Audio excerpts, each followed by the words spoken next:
Bonsoir, bienvenue sur Meta.tv.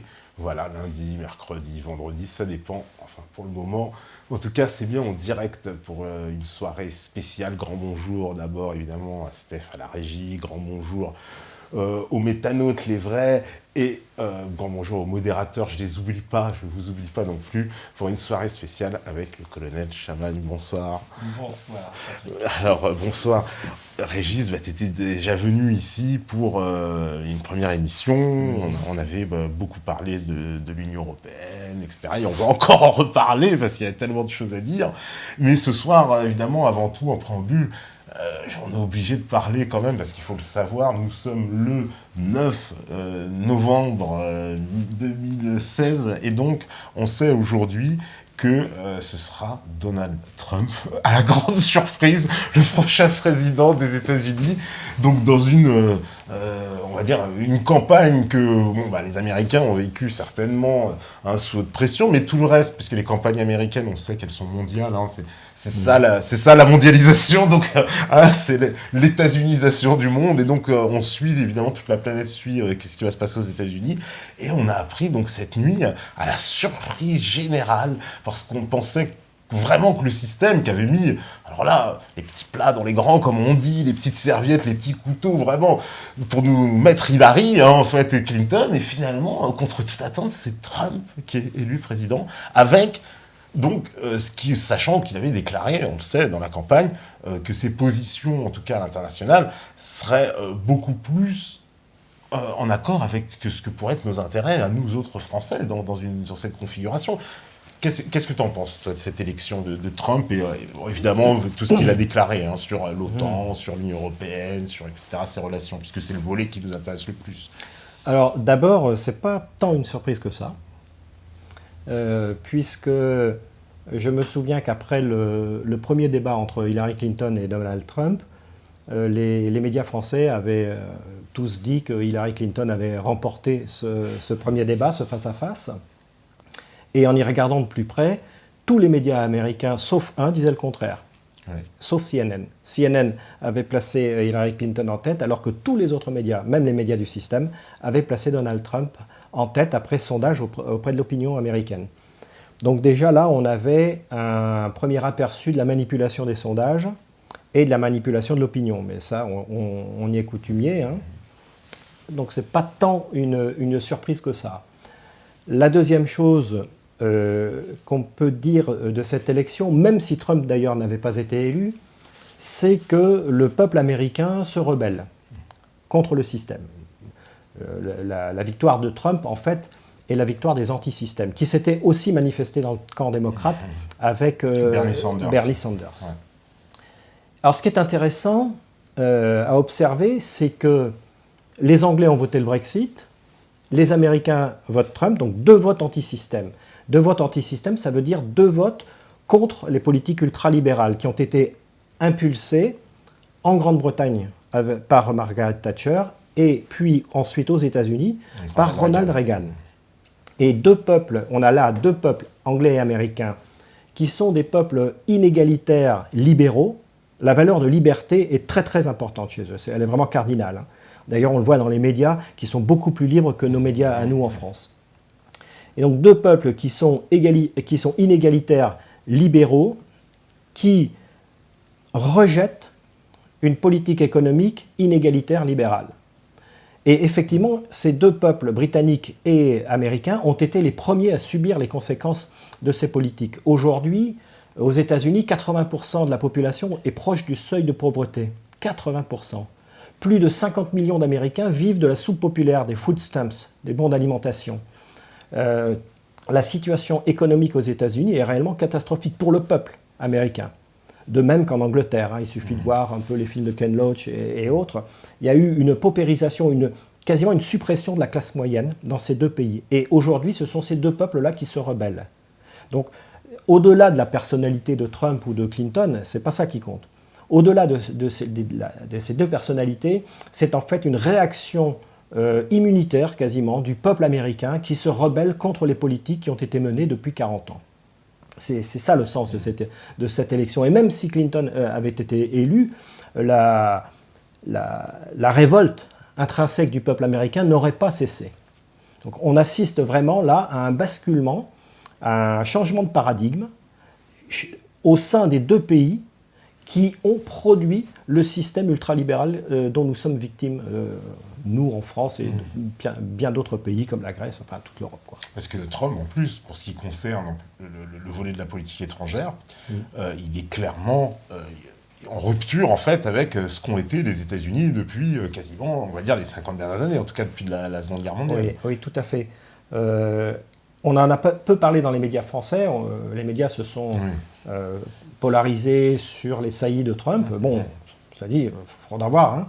Il y a les paroles et ensuite il y a les actes. Hein. Tout à fait. Mais sur la politique, d'abord sur la politique intérieure, Trump a dit qu'il allait s'attaquer à Wall Street, qu'il allait taxer les hackers. Enfin, pas les hackers, les traders. Taxer les traders. C'est un peu le même genre. C'est un lapsus, c'est pas loin. C'est un lapsus révélateur. Et qu'il allait s'attaquer aussi à la Réserve fédérale, donc sur le plan intérieur. En fait, Trump illustre un vieux courant isolationniste américain qui a toujours existé aux États-Unis et dont on n'entendait plus parler depuis la fin de la Seconde Guerre mondiale, avec les 30 Glorieuses et puis...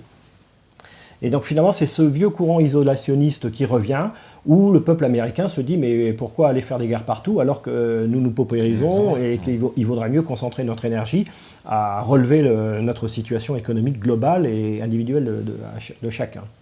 Donc c'est ce vieux courant qui ressurgit, avec en corollaire une politique extérieure qu'il annonce, qu'il affiche. Hein. Il a dit clairement dans ses discours qu'il allait remettre en cause l'OTAN, on verra ce qu'il en est, on verra ce qu'il fera, qu'il allait réellement s'attaquer à Daesh, donc ça veut dire que c'est un changement complet, puisque c'est un basculement d'alliance. C'est un basculement d'alliance, puisque Daesh est une création en partie américaine, donc là c'est une vraie... Et donc ça suppose qu'il va s'allier avec la Russie pour combattre Daesh, puisque la Russie elle-même en ce moment combat réellement Daesh. Donc on peut s'attendre... S'il fait ce qu'il a dit, on peut s'attendre à un changement de paradigme géopolitique. Les États-Unis ne se présenteront plus comme la superpuissance et n'auront plus l'ambition de dominer le monde. Bon, ça, de toute façon, on le sentait venir, et même si Hillary Clinton avait été élue, elle aurait certainement poussé le système à fond et il se serait de toute façon effondré. Donc, quelle que soit la façon dont ça se produise, on assiste à un changement de paradigme géopolitique. Il vaut évidemment mieux que ce soit Donald Trump qui soit élu, parce que cette transition va se faire en souplesse, du moins on l'espère, alors que si Hillary Clinton avait été élue... Elle avait quand même annoncé un discours guerrier, il y avait un risque de troisième guerre mondiale. Ah bah clairement, elle disait les Russes, il faut leur donner des bombes, machin, voilà. Elle avait un discours absolument... Complètement guerrier, complètement va-t-en-guerre, et du coup là, il y a un soulagement, parce que le risque de troisième guerre mondiale disparaît. Donc là, on peut être rassuré de ce côté-là. Donc voilà, il y a tout ça à considérer. Je répète, ce qui est pour moi symptomatique, c'est que les deux peuples anglais et américains rejettent le système maintenant, dont ils ont été les premières victimes, je veux dire par rapport aux autres pays d'Occident. De tous les peuples occidentaux, c'est le peuple anglais et le peuple américain qui ont le plus souffert ces 40 dernières années, qui ont vu leur classe moyenne disparaître et subi une paupérisation générale de la population. Nous sommes quelques wagons derrière, mais nous suivons le même chemin en France, et tous les pays d'Europe. Donc j'espère que ce qui s'est passé aux États-Unis va avoir une bonne influence sur ce qui pourrait se passer chez nous plus tard, c'est-à-dire une sortie de ces politiques ultralibérales et une libération de la France peut-être, parce que si Donald Trump fait ce qu'il a dit, la mainmise des États-Unis sur l'Union européenne devrait cesser ou, à minima, s'atténuer largement. Et pour le coup, Donald Trump, qui était, je le rappelle, favorable au Brexit, donc clairement, un autre pays qui quitterait l'Union européenne, bon, bah, je vois pas pourquoi il s'y Oui, opposerait. non, non. Il n'était même pas opposé à ce que les Alors maintenant, on va voir. On va voir maintenant On va voir ce qu'il fera, Ouais, parce ouais, que le système de pouvoir aux États-Unis est loin d'être simpliste. Hein. Il est très complexe. Il y a des luttes d'influence très importantes. Ouais. Il y a les banques, il y a les grandes banques de la Réserve fédérale qui tiennent un peu la main sur le Dans système. le pouvoir américain, le fameux État profond, c'est une notion Oui, qu'on il y a le lobby militaro-industriel. Voilà. Il y a plein d'enjeux comme ça. Hein, aujourd'hui, l'économie américaine ne tient quasiment plus que par son lobby militaro-industriel. Et si Donald Trump fait ce qu'il a dit et réussit son plan, à ce moment-là, l'économie américaine retrouvera son lustre. Il a promis de réindustrialiser le pays, de remettre des barrières douanières, etc. Des infrastructures, parce que visiblement les Américains souffrent d'infrastructures Oui. apparemment vieillissantes. Oui, les infrastructures aux États-Unis sont Les une ponts, catastrophe. voilà, partout. Les centrales nucléaires. Les centrales nucléaires, il paraît. Oui, c'est une catastrophe. Il y a un rapport récent qui est paru qui montre l'état de délabrement des infrastructures aux États-Unis. C'est réellement catastrophique. En gros, à part les très grandes autoroutes, plus aucune route n'est entretenue. Non, Les entretenue, ponts, voilà, c'est ça. 40% des ponts de New York sont interdits. Quasiment prêts à s'effondrer Ouais, pour certains. J'ai vu interdits à la circulation. Donc bon, il y a tout à refaire en fait. Il y a tout à reconstruire aux États-Unis.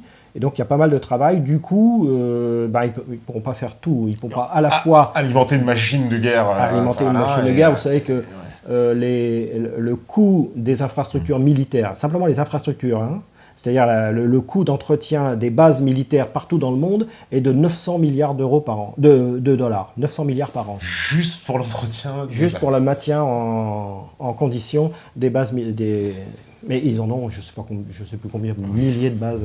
Enfin, bref, c'est énorme. Donc ce serait quand même un revirement, on va voir, on attend. Mais on va voir, mais a priori ce serait un revirement et en douceur, une fois de plus. Là, c'est le scénario, changement de paradigme, mais atterrissage en douceur. Du reste, Zbigniew Brzezinski, oui. Donc conseiller d'Obama et de Jimmy Carter, qui a écrit Le Grand Échiquier, voilà. Livre dans lequel il explique la stratégie qu'il faudra mener pour que les États-Unis soient la superpuissance dominante de tout le XXIe siècle et plus, si affinité. Zbigniew Brzezinski a commis un article il y a de cela quelques semaines, il n'y a pas longtemps, dans un grand journal américain dont je ne me souviens plus le nom. Et dans cet article, il dit clairement cette stratégie n'arrivera jamais. Il va falloir négocier maintenant avec la Chine et la Russie. Les États-Unis ne seront pas la superpuissance du XXIe siècle. Il l'écrit. Donc, et il l'a écrit récemment. Donc il a pris acte que sa stratégie écrite dans Le Grand Échiquier ne serait pas possible. Il a écrit dans cet article que les États-Unis ne seraient pas l'unique superpuissance du XXIe siècle, qu'il y en aurait d'autres, et donc qu'il y aurait un équilibre des puissances. Donc qu'il faut se rapprocher, enfin discuter avec la Russie et la Chine. Donc déjà, c'était un indice important du basculement géopolitique. Ce que l'on pouvait craindre avec une Hillary Clinton au pouvoir, c'est que la bête dos au mur, surarmée, se rebelle et défouraille dans tous les sens. Là, ça n'aura pas lieu et c'est tant mieux. Parce que c'est un peu quand même ce qu'elle avait annoncé. Alors, dans les débats, elle avait dit, oui, moi, ce sera la guerre, je serai ferme, les Russes, s'ils ne comprennent pas, je leur envoie des bombes. C'est à peu près ça qu'elle avait dit, oui. Il faut faire la guerre à la Syrie. Donc faire la guerre à la Syrie, ça veut dire faire la guerre à la Russie, puisque la Russie a mis une bulle pour sanctuariser la Syrie sur le plan électronique et de supériorité aérienne. Donc s'attaquer à la Syrie, c'est s'attaquer à la Russie, clairement. Clairement, voilà. Puis elle avait bien dit d'être ferme avec Poutine. Elle a dit, moi, je ne serai pas comme mon concurrent. Et puis on n'a pas arrêté dans cette campagne, il ne faut pas oublier de dire que Trump était téléguidé par Poutine. Quand il y avait une sortie sur Wikileaks, on nous disait que c'était Poutine et le gouvernement russe derrière, etc. Tout le monde a beau démentir. Julian Assange, le premier, qui dit que ses sources ne sont absolument pas russes, etc. Mais on nous a dit ça. Et les médias relayaient un peu ça, quand même. Oui, il y a laissé supposer ça. Oui, les médias français qui sont... Alors, parmi les pires. Ouais. On mène une campagne de diabolisation de la Russie, qui est complètement effrayante et stupide. Ouais. Parce que la France et la Russie ont toujours eu un intérêt en commun. Oui. Je veux dire, c'est pas compliqué à comprendre, hein. La Russie tient le plateau continental eurasiatique. La France est à l'extrême occident de ce plateau. Elle est à la fois une puissance maritime et terrestre, une puissance moyenne.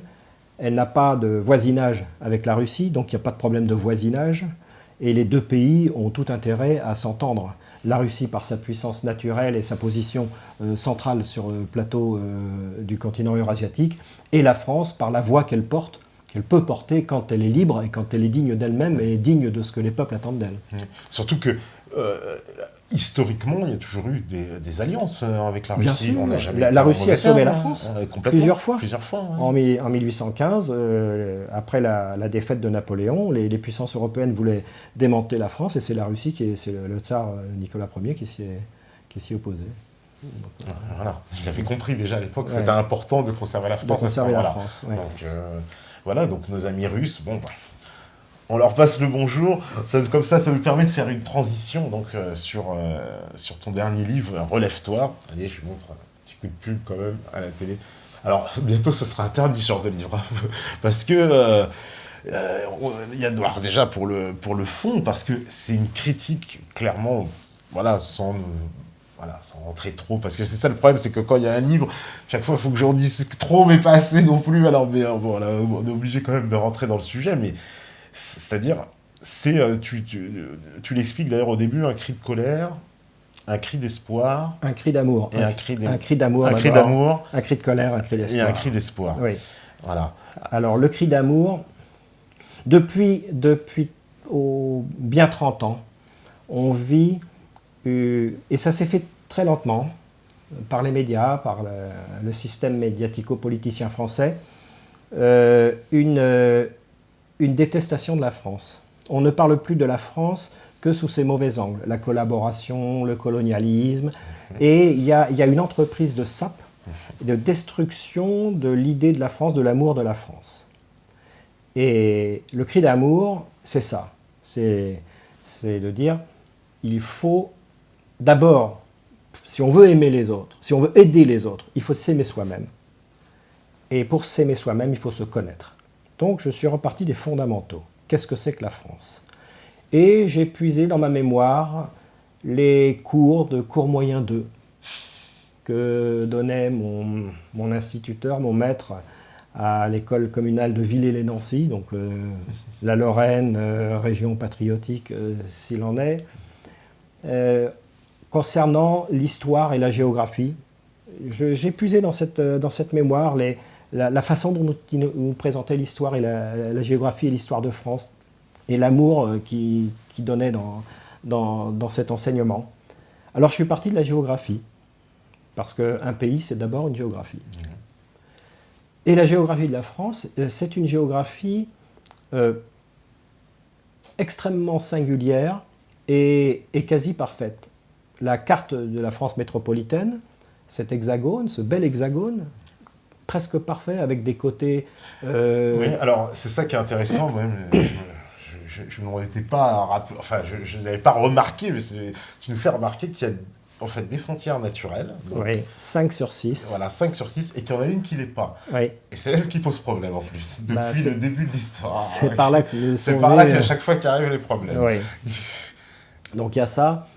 Il y a ce que j'ai voulu montrer dans ce chapitre sur la géographie de la France, c'est l'extrême diversité, la beauté d'abord, la beauté de la France, et son extrême diversité sur le plan climatique, dans un espace aussi réduit que l'espace de l'Hexagone, 500 000 km², 1000 km du nord au sud, 1000 km de l'est à l'ouest. Dans cet espace extrêmement réduit, il y a 5 types de climats différents, avec des zones floues entre les régions. Tu rappelles souvent quand on rencontre quelqu'un qui nous dit « Ah oui, mais moi, vous savez, monsieur, dans notre région, ici, on a un microclimat. » Et en France, tout le monde te dit toujours ça. Tout le monde te dit qu'il y a chaque fois, on dit là, « Bah oui, même ici, vous savez, c'est pas le même climat. » Exactement. Mais en fait, ça tient à une réalité. Ouais. Et cette variété climatique, on la retrouve dans la variété des écosystèmes. Il y a aussi une variété géologique que l'on retrouve dans la construction de nos maisons. Quand on allie la variété climatique et la variété géologique, on a des types de maisons totalement différentes en France. Quand la maison bretonne n'a rien à voir avec les maisons provençales, basques, lorraines, du Massif central ou autres, ou la Longère berrichonne ou la maison du Nord. Si tu veux, je résume ça en disant, quand on survole la France en avion de chasse, comme moi je l'ai fait pendant des années, c'est-à-dire à 200 mètres d'altitude et 800 km à l'heure, en moyenne, toutes les 5 à 6 minutes, le paysage change complètement. C'est-à-dire le relief, la végétation et le type d'habitat. La France est d'une diversité incroyable. En moyenne, toutes les 20 à 30 secondes, on voit un très beau château. La France est aussi d'une richesse hallucinante. La France est d'une beauté à couper le souffle. Et c'est ça que j'ai voulu dire, c'est ça que j'ai voulu raconter et expliquer pourquoi. Mais cette beauté tient à la diversité de la France. Et cette diversité que l'on a sur le plan géographique, on la retrouve aussi sur le plan anthropologique, avec les structures familiales. Là, je me suis appuyé sur les livres d'Emmanuel Todd et Hervé Lebras, L'invention de la France et le mystère français. D'un point de vue anthropologique, la France ne devrait pas exister. Le peuple français n'existe pas, il y a 100 peuples en France. Et d'ailleurs, c'est marrant parce que quand on lit les textes du général de Gaulle, par exemple, il dit les peuples de France, c'est 100 peuples. Donc c'est quelque chose que l'on sait depuis longtemps. Et, sauf que maintenant, ça a été un peu mieux théorisé par les anthropologues. Et en fait, la géographie et l'anthropologie expliquent l'histoire de France.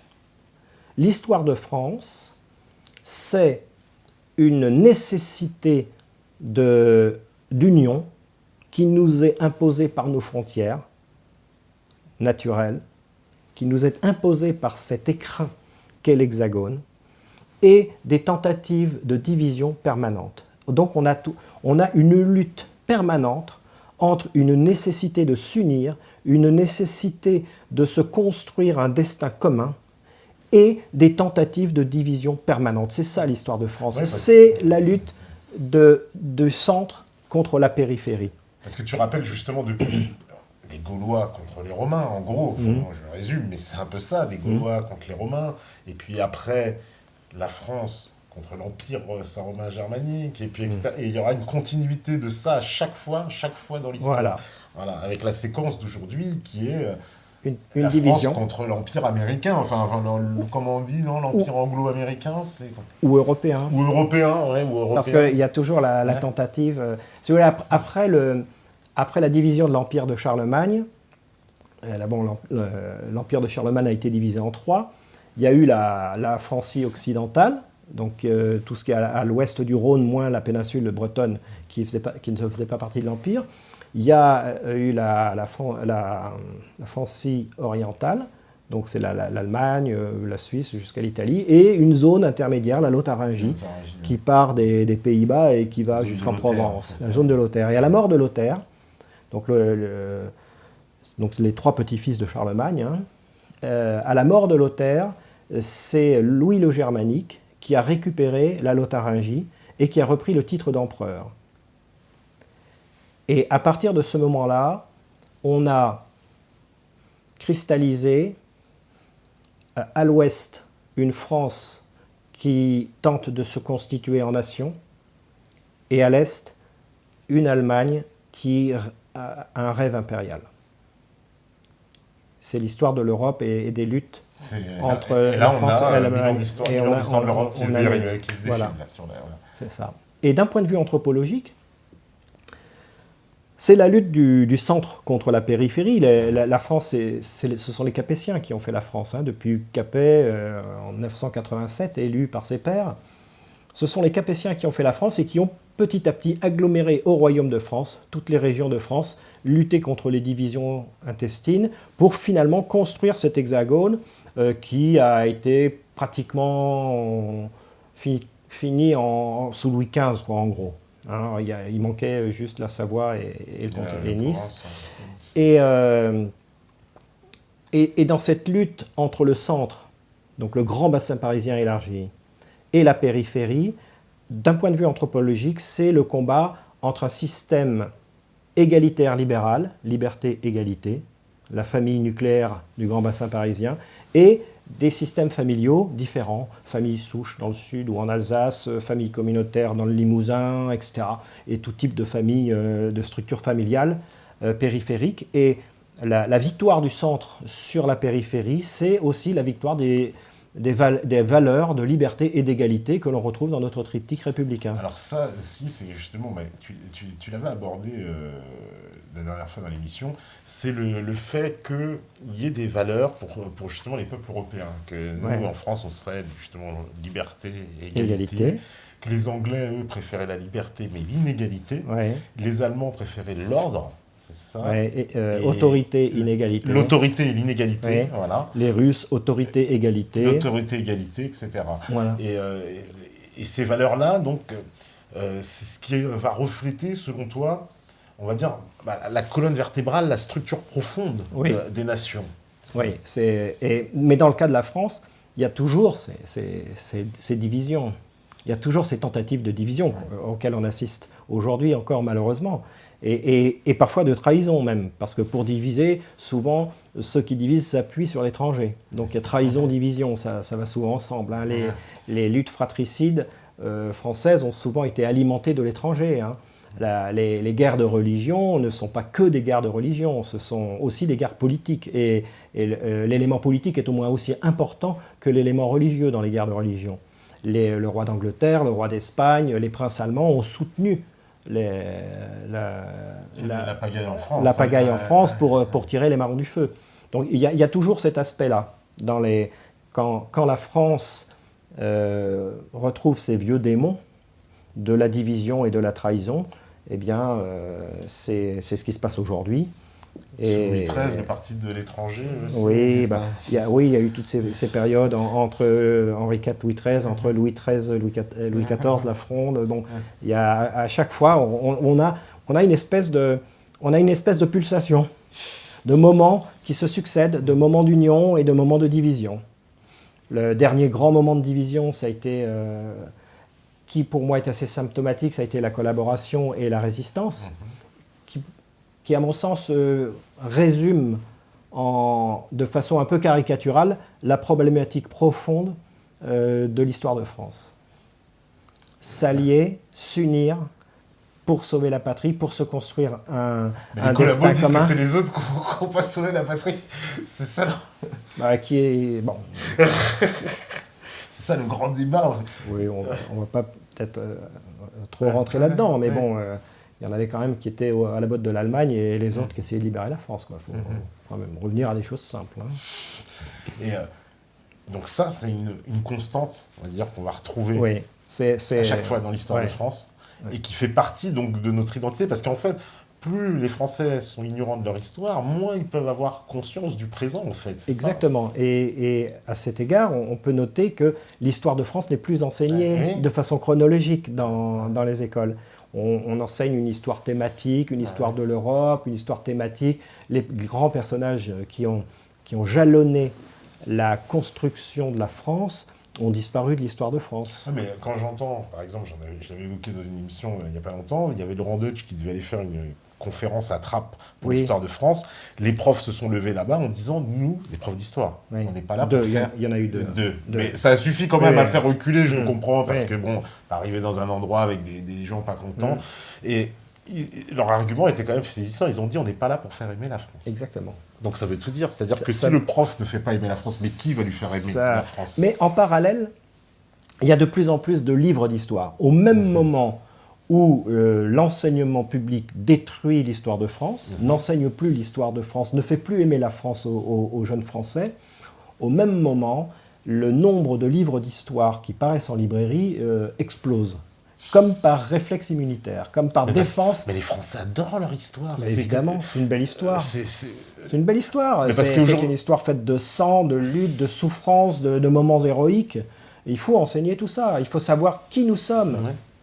Parce que dans le livre, justement, tu fais justement ce rappel historique. tu fustiges le fait que oui, on a abandonné. D'ailleurs, tu reprends des observations, le rapport à l'intégration, le fameux rapport à l'intégration de Malika Soral-Sutter, qui dit que la France, alors, elle a clairement fait un choix d'une rupture, quoi. C'est-à-dire, oui. c'est pour ça qu'aujourd'hui, quand on dit nos ancêtres les Gaulois, tout le monde saute sur sa chaise et fait des grands bonds. Non, non, monsieur, non. Il faut lire Régine Pernoud, hein, dans l'histoire du peuple français en 5 volumes. Elle a écrit le premier volume, donc, qui traite des Celtes jusqu'au Moyen-Âge, au Moyen-Âge. Régine Pernoud écrit que le français d'aujourd'hui peut se reconnaître dans le Gaulois d'hier, dans le Celte d'hier.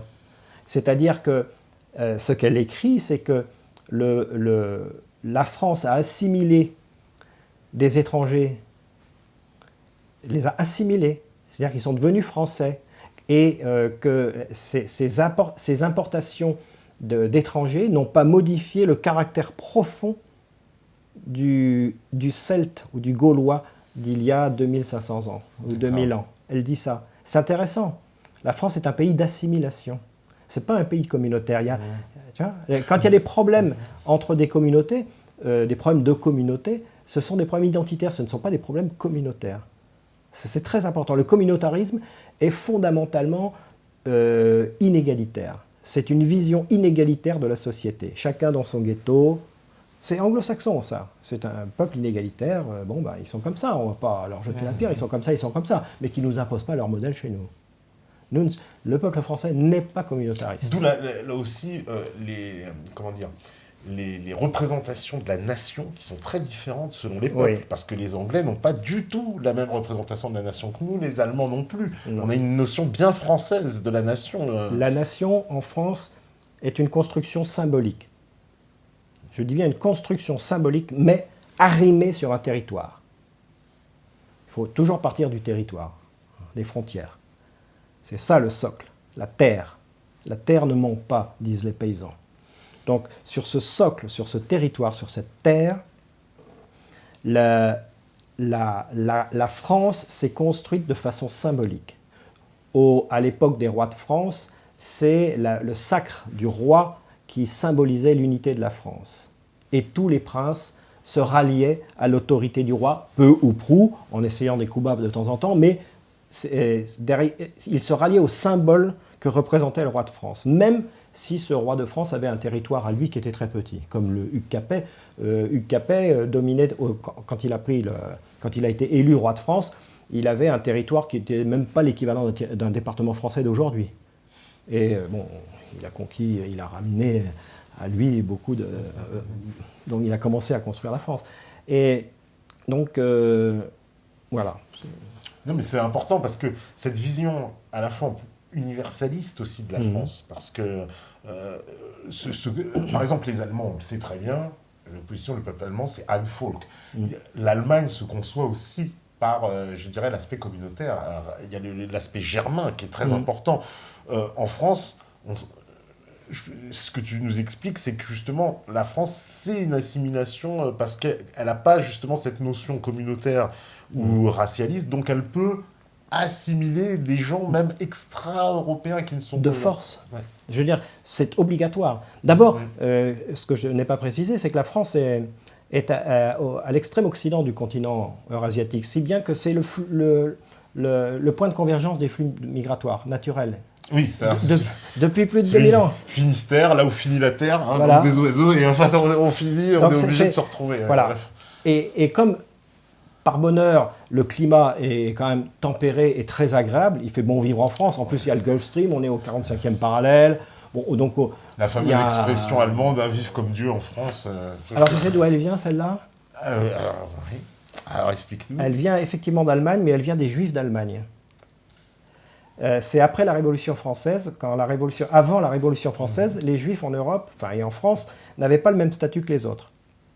Et la Révolution française a décrété que tous les citoyens étaient libres et égaux en droit, y compris les Juifs.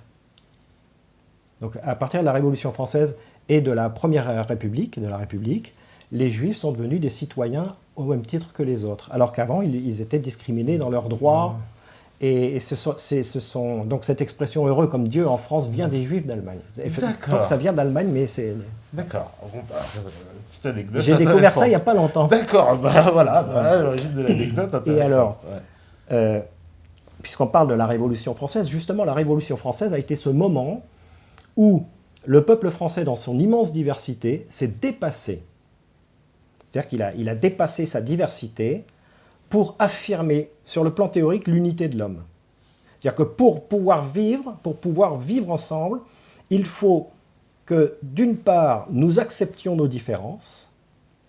On ne peut pas faire autrement, de toute façon. Les systèmes familiaux sont très différents, on ne peut pas faire autrement que les accepter. Et dépasser nos différences par une affirmation théorique de l'unité de l'homme. La République une et indivisible, un État centralisé.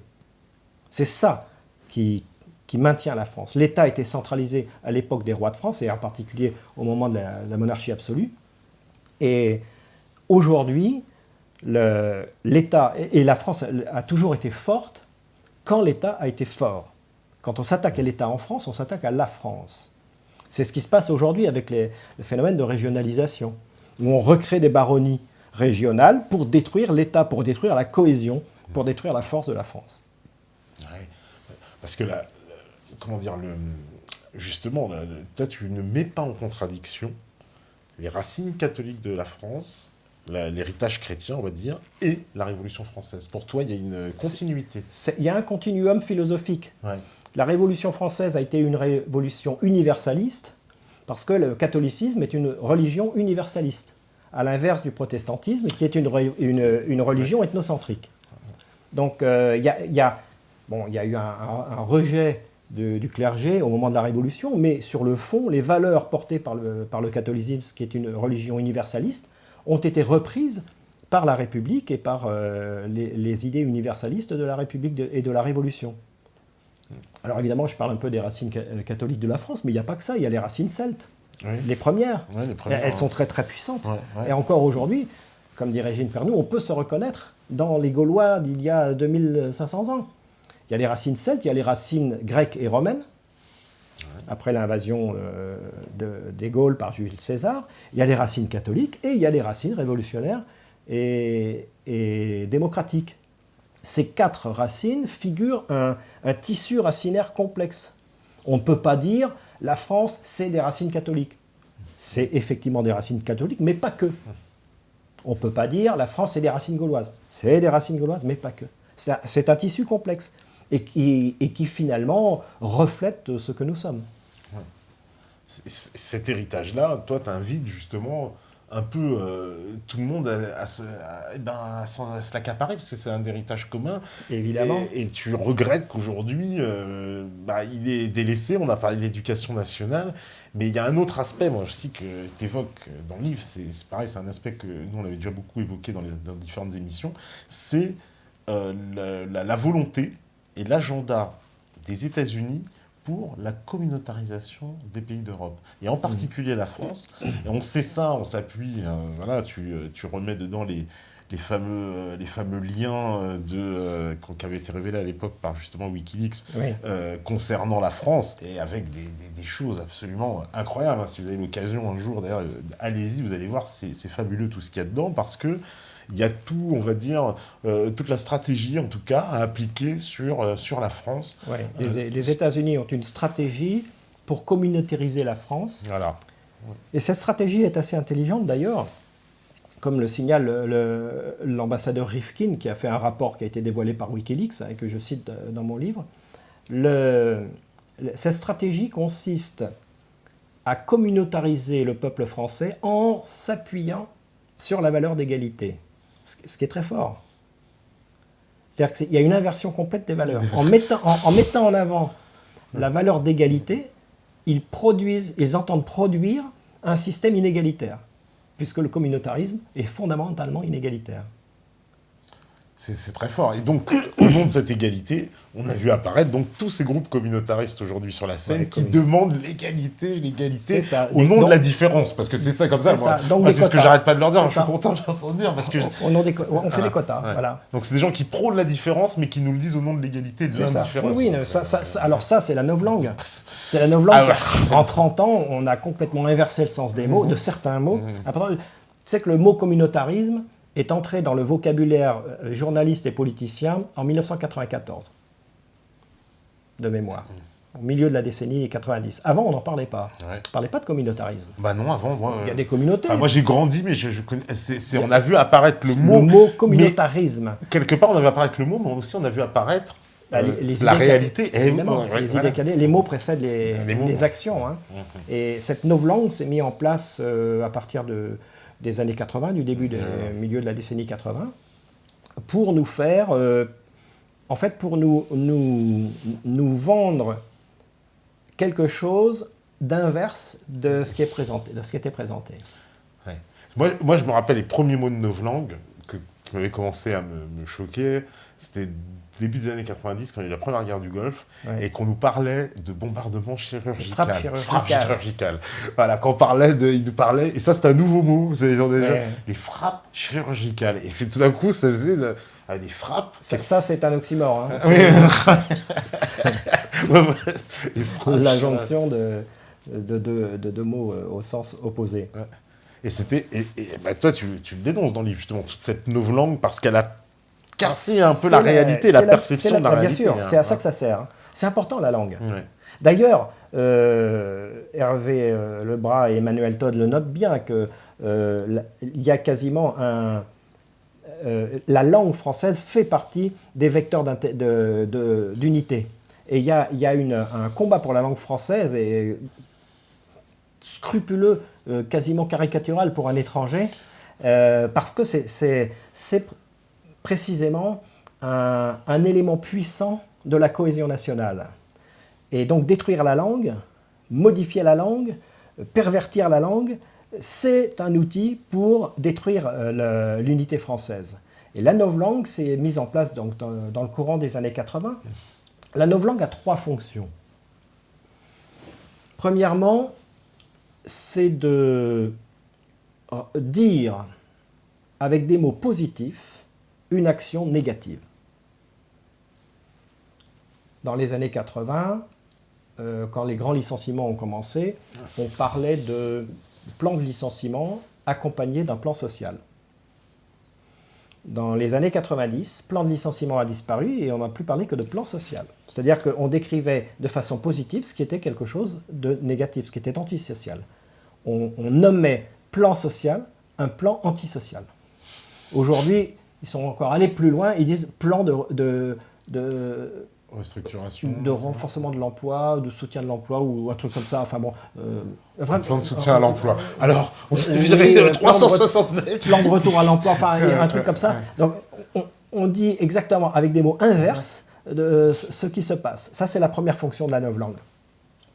La deuxième fonction de la novlangue est de déshumaniser le langage. Pourquoi ? Parce que quand on mène des politiques qui sont terribles pour le peuple, il y a des êtres humains qui souffrent. Je veux dire, quand on mène une politique ultralibérale comme celle qui est menée depuis 30 ans, ça fait souffrir le peuple. On crée des pauvres, on crée des malheureux. Et les malheureux sont des êtres humains. Donc, il faut déshumaniser le langage pour le rendre technocratique. Je prends un exemple, on dit SDF. SDF, c'est SNCF, c'est un sigle. Ça s'adresse ça renvoie à des statistiques, à des chiffres. Ça s'adresse au cerveau droit, au cerveau gauche l'hémisphère gauche du cerveau qui est analytique, analytique, discursif, temporel. Si vous dites clochard, ça renvoie à l'image d'un être humain qui est assis par terre, qui est en détresse, qui a faim, qui a froid et qui demande qu'on l'aide. Voilà, ouais, tout à fait. Et ça s'adresse à l'hémisphère droit du cerveau, l'hémisphère sensible, global, atemporel, systémique. Et donc ça, c'est la deuxième fonction de la novlangue, déshumaniser le langage. Il y a un livre et un film qui l'explique très bien, c'est la question humaine, qui fait le parallèle entre la novlangue du Troisième Reich et la novlangue du système capitaliste. Il faut voir ce film, il est très intéressant. Et la troisième fonction de la novlangue, c'est d'imposer un cadre lexical. C'est-à-dire qu'il y a des mots que l'on doit dire, que l'on est autorisé à dire, et d'autres que l'on n'a pas le droit de dire. Et les linguistes te diront que on ne construit pas des mots, on n'invente pas des mots pour dire les idées qu'on a en tête, mais on construit des concepts à partir des mots dont on dispose. Donc celui qui impose le cadre lexical impose ce qu'il est permis de penser. Et moins il y a de mots, moins il y aura d'idées. Voilà, exactement. Moins il y a de mots, moins il y a d'idées. La pauvreté du langage engendre la pauvreté des idées. Un exemple, avant on disait des ouvriers qu'ils étaient des exploités. C'est Franck Lepage qui raconte ça. Je l'ai repris on disait qu'il y a des exploités. Enfin, le Parti communiste français, en tout cas, disait ça. Et donc, s'il y a des exploités, naturellement, c'est qu'il y a des exploiteurs. Donc, on cherche les exploiteurs. Où sont-ils? Bon, ils sont au MEDEF. Hein. Et aujourd'hui, il n'y a plus d'exploités, il y a des défavorisés. Des défavorisés. Il n'y a pas de défavoriseurs. Bah non.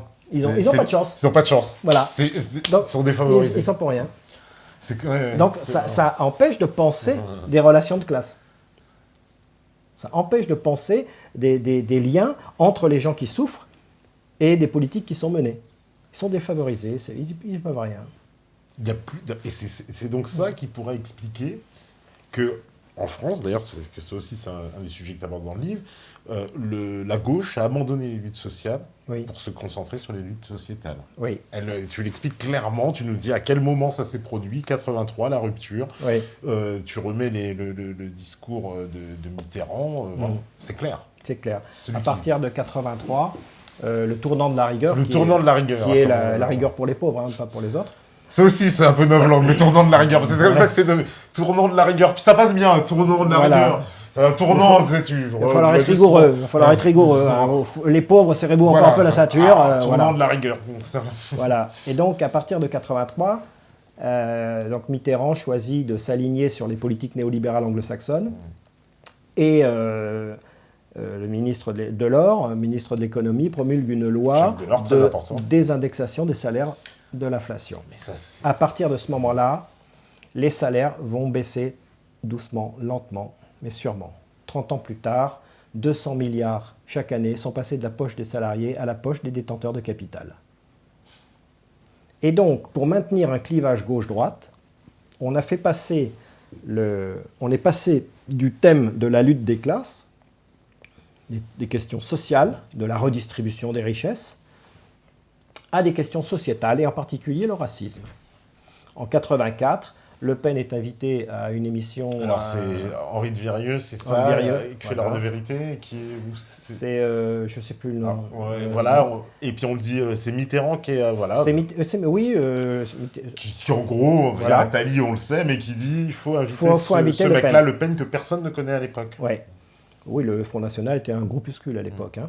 Et quelques mois plus tard, SOS Racisme est créé dans les milieux proches du PS. Voilà, avec Julien Drey. C'est ça. Et donc à partir de ce moment-là, on va faire croire qu'à gauche, on n'est pas raciste et à droite, on est raciste. Voilà, c'est ça, exactement. Et donc et tout le débat en France, il est sur ça depuis 30 ans. Hein. Dans ce pays, on est que sur ça. C'est ça. Ouais. Donc on vous catégorise à gauche ou à droite sur des questions sociétales, alors que ça n'a rien à voir. Statistiquement, il y a la même proportion de racistes à gauche et à droite. Je veux dire, c'est une courbe de Gauss. Loi des grands nombres et courbe de Gauss, il y a la même proportion partout. Hein. Vous prenez n'importe quel groupe humain, tu retomberas toujours sur la même, sous réserve qu'ils soient suffisamment nombreux, sur la même proportion de racistes et la bordure de la courbe de Gauss. Donc ça, et voilà, donc on est passé des questions de société aux questions sociétales. Et donc d'où tout le débat qui est la gauche qui a abandonné les luttes sociales, abandonné... L'ouvrier français n'existe plus. On n'en parle plus. Il n'est plus long. Voilà, quand on pose la question aujourd'hui à des gens, quelle est la proportion d'ouvriers français en France? Les gens répondent en moyenne 5-6%. C'est quand même 35%. Hein. 32-35% dans ces eaux-là. Et on ne parle plus des ouvriers. On ne parle plus des luttes de classe. On ne parle plus des délaissés. Sarkozy, à la campagne de 2012, il avait dit c'est terminer la lutte des classes. Oui, oui. Et pourtant, un milliardaire américain, Warren Buffett... Warren Buffett, il a dit exactement le contraire. Il a dit le contraire, mais il a parlé de guerre des classes. Il n'y a pas de guerre des classes. Il a dit, il y a une guerre des classes, et ma classe est en train de gagner ce qui n'est pas normal. Pour la citation de Warren Buffett. Et ce qui est intéressant de noter, c'est qu'il parle de guerre des classes. De guerre des classes, oui. Parce qu'on gagne dans une relation du fort au faible, on fait la guerre pour gagner, pour vaincre. Pour vaincre, ouais. Dans une relation du faible au fort, c'est la lutte des classes, on lutte pour survivre. Les mots sont importants. C'est très important, non mais c'est vrai, c'est vrai. Et non, parce que ce racisme-là, c'est vrai que l'histoire de SOS Racisme et de toute l'idéologie antiraciste qui a été amenée depuis les années 80, qui a pourri le débat, parce qu'elle empêche en plus de parler, parce qu'aujourd'hui, quoi qu'on puisse dire, même sur certains sujets, on vous traite de racisme, même si ça n'a rien à voir. Vous allez dire, je trouve que Trump, ce serait plus les intérêts de la France, vous êtes un raciste. Mais bon, on est devenu, c'est une espèce de folie. En France, on a une folie sur ce sujet. C'est complètement clivant, et ça participe de la détestation de la France. En plus, voilà. Ça participe. À fond. Ça participe. On voudrait faire croire que les Français sont racistes. Non. Il y a des racistes en France. Courbe de Gauss, bordure marginale de la courbe de Gauss. Mais globalement, quand on prend les données démographiques, le taux de mariage mixte en France est toujours supérieur à 20%. En Angleterre, en Allemagne, il est inférieur à 1%. Aux États-Unis, chez les Blancs, il est inférieur à 1%.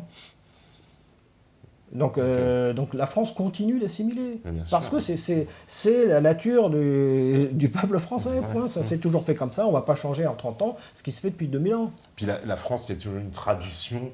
Je sais qu'il y a même dans la conquête américaine de la première du XVIIIe siècle, il y avait des tribunes métisses avec les Indiens, ça c'était métissé. La France s'est toujours métissée, elle s'est toujours mélangée. Même quand on prend les guerres coloniales, bon, c'est pas bien d'avoir colonisé, bon, on est d'accord. Mais une fois, on a colonisé pour des intérêts économiques, pour des ressources, donc ce sont les grands bourgeois qui ont envoyé... Mais les gens qui ont colonisé, ce sont des petits Français de base, quoi. Et eux, ils se sont mariés. Ils se sont mélangés. Ouais. Les Anglais, non. Pas du tout. Les Anglais, ils ont construit là où ils allaient. Ils construisaient leur fort à Alamo. Ils avaient leur jeu de cricket, leur club. Pour aller dans la continuité ils ne se mélangeaient pas. De ce qu'on disait précédemment, la France, même dans son entreprise coloniale, elle a ouvert, par exemple, des écoles absolument partout. Elle voulait apprendre le français, etc. Les Anglais s'en foutaient de ça. Ils ne cherchaient pas.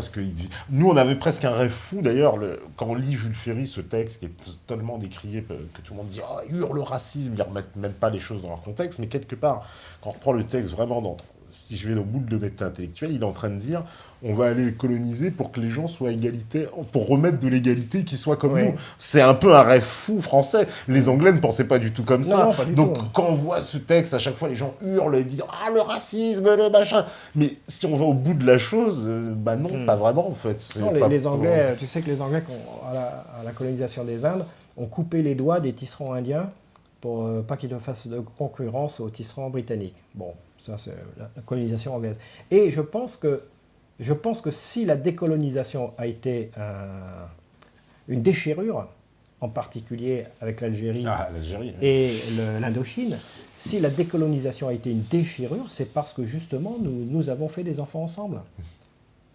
Ça a été une déchirure. Pour les Anglais, ça n'a pas été une déchirure. Ils ont baissé l'Union Jack, ils ont dit bon, ok, demain on se retrouve à la table des négociations et on signe ce qu'on avait prévu de. Voilà. Pour la France, les décolonisations françaises ont été vraiment des déchirures parce que les Français s'étaient mélangés, il y avait des liens. Il faut en parler au pied noir. Leur pays, c'était l'Algérie. Oui, tout à fait. Ouais. C'était pas la France. Oui, tout à fait. Ouais. Mais ça, tout ça, c'est des sujets en France qu'on peut rarement évoquer. Où c'est très très mal vu, quoi. Si on reparle de ça, le facho, il veut réhabiliter l'Algérie française. Non, mais il faut essayer de comprendre. Si on veut, si on veut penser un futur humaniste où la France aurait des relations amicales et d'entraide avec les autres pays du monde, et en particulier avec ses anciennes colonies, il faut comprendre les phénomènes. Il faut comprendre ce qui s'est passé. Et donc il Moi, j'ai pas peur qu'on me traite de facho. Je sais que je ne le suis pas. Donc, les fachos, aujourd'hui, ils sont au pouvoir. Ils sont au pouvoir, les fachos. Quand vous prenez les lois qui sont promulguées aujourd'hui en France, loi Macron, c'est rien d'autre que ce qu'a fait Pinochet quand il est arrivé au pouvoir en 73, le 11 septembre 73, par un coup d'État soutenu par la CIA. On promulgue aujourd'hui en France les mêmes lois que Pinochet. Les fachos, aujourd'hui, sont au pouvoir. Ça, c'est une réalité. Ça aussi, c'est une inversion des valeurs, parce que complètement. les résistants sont traités fachos et les fachos au pouvoir. Comme d'habitude. C'est comme d'habitude. On est dans une inversion totale. Parce que ça aussi, c'est très intéressant, parce que tu remets aussi tout ça en perspective pour comprendre comment finalement la France, elle a glissé dans ça. Après la Seconde Guerre mondiale, parce qu'il y a eu un sursaut avec De Gaulle, on va dire, la période de Gaulle qu'on met entre parenthèses, mais tu nous dis après De Gaulle, c'est terminé. Parce que dès Pompidou, et elle est très connue cette image, c'est vrai, sur Internet, ce discours de Pompidou où il dit les Français vont devoir s'habituer au chômage, les choses vont changer, il faut vous y faire, fini la petite... Il parle même aux commerçants, ça c'est étonnant, il leur dit c'est fini maintenant vos petits privilèges, et c'est vrai que la France, d'un point de vue de notre réseau de distribution, nous on a fait quand même le choix des grandes enseignes. On a fait mourir tous les centres-villes, tous les petits commerces au profit de la grande distribution des grands patrons. Et finalement ça c'était un choix déjà depuis les années 70, quoi. Ce sont des choix politiques. Le discours de Pompidou date de 67 et la soumission a commencé après la mort du général de Gaulle, d'ailleurs, dont on a fêté l'anniversaire hier, le 9 novembre. Après la mort du général de Gaulle, la lente entreprise de soumission a commencé avec la loi Pompidou-Giscard-Rothschild, qui interdit à la Banque de France, à l'État français d'emprunter auprès de la Banque de France et qui l'oblige à emprunter auprès des marchés financiers. Bon, elle n'a pas été effective tout de suite, mais elle a été promulguée. Ensuite, avec Giscard, la création de la French American Foundation. Ah oui, Giscard l'Atlantiste. Alors voilà, pas de conspirationniste, parce que des fois, quand on sort ce genre de choses, c'est du conspi. Non, ça existe, c'est une organisation, tout à fait. On va sur Internet. Vous allez sur Internet, on tape French American Foundation et vous avez les objectifs. Voilà. Je le cite dans mon livre, j'ai repris les objectifs qu'il y a sur le site. Sur le site, hein, non mais donc il n'y a pas de problème. Moi, je l'appelle l'École nationale supérieure de la collaboration. Oui. Voilà. Comme on aime bien les écoles nationales supérieures que nous. Voilà, c'est l'École nationale supérieure de la collaboration. Voilà, pour les gens qui ne connaissent pas, voilà, à titre d'exemple, parce que vous pouvez demander, il y a qui dedans ? Hollande, il y était, par exemple. Moscovici, Juppé, Laurent Wauquiez, Jean-Marie Colombani, quasiment, Nicolas Dupont-Aignan, Arnaud de Montebourg. Non, c'est pour se donner de la droite, la gauche, que c'est pas une histoire droite-gauche. Il y en a partout. Guetta. Mais ça va des gens, il y a beaucoup de gens des médias. Oui, les médias, la finance. C'est dit dans leur truc. Voilà, Hakim El-Karaoui. Finance, journalisme et politique. Sur les gens, en fait, la French American Foundation n'est ni plus ni moins que l'organisme qui permet aux États-Unis de contrôler les élites françaises. Exactement comme avaient fait les Romains avec les Gaulois. On voit que la politique des États-Unis à l'égard de la France est quasiment la même que la politique des Romains à l'égard des Gaulois. C'est dominer les élites, maîtriser, contrôler les élites par l'octroi de prébendes, d'avantages, etc. Détruire les systèmes de transmission de la terre, ce qu'on retrouve aussi aujourd'hui dans le régionalisme, casser les systèmes ancestraux de stabilité du peuple en désignant telle région comme un allié de Rome, en donnant des statuts différents aux différentes régions, donc morceler. Philippe de Villiers, il y a une formule intéressante, déshomogénéiser les nations. C'est ça, et prélever l'impôt. Donc aujourd'hui, on a ces trois choses. La French American Foundation, donc maîtrise, contrôle des élites françaises, la régionalisation, déstructuration de la France, et prélèvement de l'impôt par la dette, par le mécanisme de la dette et des intérêts de la dette. 52 milliards par an. Qui nous appauvrissent complètement. Voilà, donc c'est les sociétés financières, les grandes banques, prélèvent l'impôt sur le peuple français, grâce au mécanisme de la dette, grâce à la loi Pompidou-Giscard-Rothschild de 1973. Qui a été consacré après dans les traités européens, l'article 104 121 et 123 du traité. 121, je crois. Non, 104 du Maastricht et 123 du TFUE. C'est ça, 123. Sinon, on va se faire reprendre tout de suite. Et voilà, donc ça, tout ça consacré. Et aujourd'hui, donc on est sous cette coupe-là. Tous les pays d'Europe sont sur ce régime, il faut le préciser. Oui, bien sûr. Nous ne sommes pas les seuls, bien sûr. Mais moi, je m'intéresse à la France et au cas particulier de la France. On a un cas particulier, mais en même temps, on peut dire que on retrouve cette situation globale. Parce que moi, ce qui m'a étonné, je te dirais juste à mon niveau, c'est de voir à quel point les combats et les groupes, j'ai envie de dire socio-idéologiques qui existent en France, sont les mêmes qui existent en Angleterre, aux États-Unis. C'est-à-dire qu'on retrouve des gens qui revendiquent les mêmes choses, etc. C'est-à-dire, par exemple, les tenants qui vont défendre l'Union européenne, ils vont défendre l'Union européenne pour exactement, avec les mêmes arguments, la même idéologie en France, en Angleterre. Oui.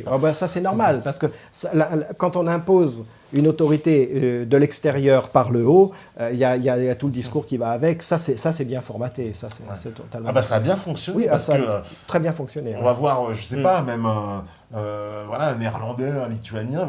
Oui, mais si on sort, ça va être la guerre et tout. Ils ont tous ce même argument, tout le monde. Donc ça veut dire qu'ils ont matraqué ça partout pour former les esprits partout, quoi. Ça marche moins bien en Europe de l'Est.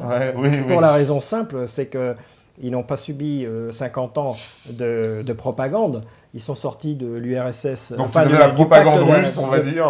Ils sont sortis du pacte de Varsovie il n'y a pas longtemps, il y a une génération, et ils n'ont pas eu le temps d'oublier. Donc quand ils voient ce qui leur arrive aujourd'hui, ils se disent « mais ça ressemble furieusement à ce qu'on a déjà connu. » Ça va pas du tout, ça.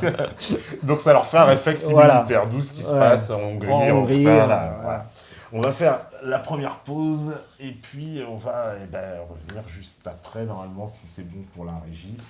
J'imagine, je sais pas, je vois pas trop ce qui se passe, mais bon, j'imagine que c'est bon. Je sais pas, je vois pas de signe dans le vent. Si, c'est bon. Ok, parfait. Bon, voilà, on fait la pause et on revient juste après sur Beta.